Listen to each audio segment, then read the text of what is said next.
ROP, a passion. I would like to thank my mentors, Dr. Dogra, Dr. Tracy, because their passion in ROP we've seen was unmatched, and it has trickled down into their students. And I would say for leadership to go from good to great, it needs passion, and we see it in them. What exactly is passion? The dictionary meaning is strongly and barely controllable emotion. Passion is intense emotion, compelling action. Now, management of ROP has undergone a paradigm shift because of the passion of these seniors who've just trained us about ROP. If we look at the history of ROP, passionate people took stand against all odds. So that is how we've reached this level. It was called retrolental fibroplasia by Dr. Terry, who rarely said it's a new disease. Then it was called as anoxic retinopathy. It was linked to intensive oxygen therapy, which was against the belief, which was found by Dr. Campbell. Then our own Dr. Dogra, who first time said, well, the phenotype in developing countries is different from the Western world. And I remember when I went for fellowship, Dr. Tracy says, what are you people talking about? I think it's fever what you're seeing, and you are just wrongly labeling as ROP. And Dr. Dogra just put his foot down, and he said, no, it is ROP, and now the whole world believe, because I think first time their work was published in 2007, and this was followed by studies from China, then Southeast Asia, that ROP in India develop in higher birth weight babies. And in fact, the guidelines for screening in India were changed because of this only. We've seen the change in the management of ROP from cryotherapy to laser treatment to anti-VEGF, and passion propels us to gain knowledge continuously. In my fellowship, I was trained in surgery for ROP. In fact, we were just doing it on simulations. And then when we came back, they were doing laser under general anesthesia. Here we started doing laser under topical anesthesia. And we also learned that in ROP surgery, doing little means a lot. Here, I think surgeries have been very nicely shown earlier by Dr. Parijat.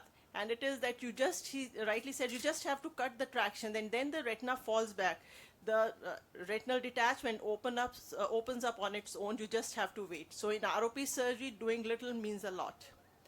Then it's the passion of Dr. Dogra. Sorry about the picture. I've taken it from the net, so not very clear. But it's his passion which just told us, well, ROP baby is sick, doesn't matter, we'll do it through the wall of the incubator. And he first time did, and it's a widely cited article, which in fact guided many people to continue the treatment during COVID-19 lockdown also. So there were different innovations people were doing with the face screen, and with the baby wrapped nicely, they were doing ROP laser, and the best one was through the wall of the incubator where the ROP laser was done. And I'm sure because of our passion, when the baby came to hospital, no baby was refused screening, no baby was refused laser treatment also. The only people in ophthalmology who were working during this COVID-19 lockdown was ROP surgeons. At that time, we realized that it was not easy to bring these babies for repeated examinations. Then this work was done. This was systemic biomarkers for ROP so that we could cut down on their visits to hospital. It was found that if the first screening examination, you do the serological examination for these babies, then increased level of IL-6, IL-8 is the predictor for development of treatable ROP. So that could help us in decreasing their visits. Then Dr. Anand's passion is known to everybody. I think his KidDraw project is doing wonders, and this is combining strategies for ROP screening in underserved areas. So I'm sure that this kind of passion has taken him far ahead and has taken ROP in India to a level next. Technological advances were going on. Dr. Dogra has always taught us to do whatever you have with the facilities available to you. Don't think I do not have it. So that time everybody was talking about the structure of the fovea, and they had time domain OCT, they had spectral domain OCT, handheld OCTs, but we just had time domain OCT. So in time domain OCT we had, we got this trolley made, and in lateral position we started doing ROP, OCT for these babies, and we also found these cystic changes and this foveoschisis kind of thing here. At the same time, this study with spectral domain OCT was published by Dr. Maldonado, which also said the same thing, that cystic macular edema is seen in these babies less than 37 weeks of age. Then another important investigation is fluorescein angiography for retinopathy of prematurity.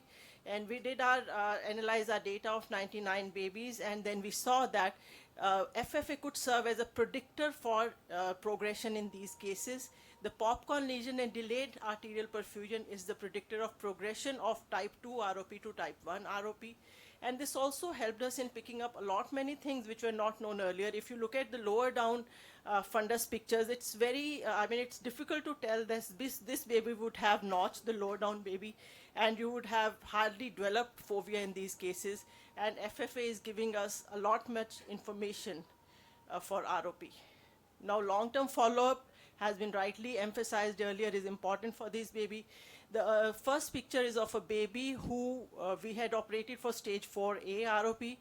The baby's parents got transferred, so they came back after 4 years, and this is what we see in the fovea. We see something like OCT shows it's probably a spontaneously closed macular hole. So that shows that lifetime follow-up is important for these babies. And I'm proud to share, this is one of my first patients which I treated as a consultant.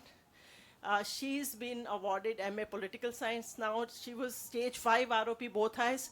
One eye, I know his, she says she's happy and she's MA Political Science. She's last month got degree of her MA. One eye is of course lost, the left eye. The right eye has vision of 2400 after scleral buckling procedure. So I'm proud to share this picture of hers. To accomplish a mission, every team member must understand the mission, and their hearts and soul must be nurtured by the values that are lived in the culture of the organization. And I would say ROP is culture of PGI. So everybody trained from PGI usually falls in love with ROP looking at Dr. Dogra's passion. We are in love with ROP and we follow up ROP with passion and commitment. And I would be failing if I do not thank my kids, because when I went for fellowship, my family supported me. It was my 8-year daughter who just took care of my 2.5-year-old son. So it's the passion which makes us go. Thank you so much, and there's always a chance to improve. Our setup and ROP forms an important part of screening these babies and saving them from getting blind. Thank you. Thank you very much. Thank you. Thank you, Suvina.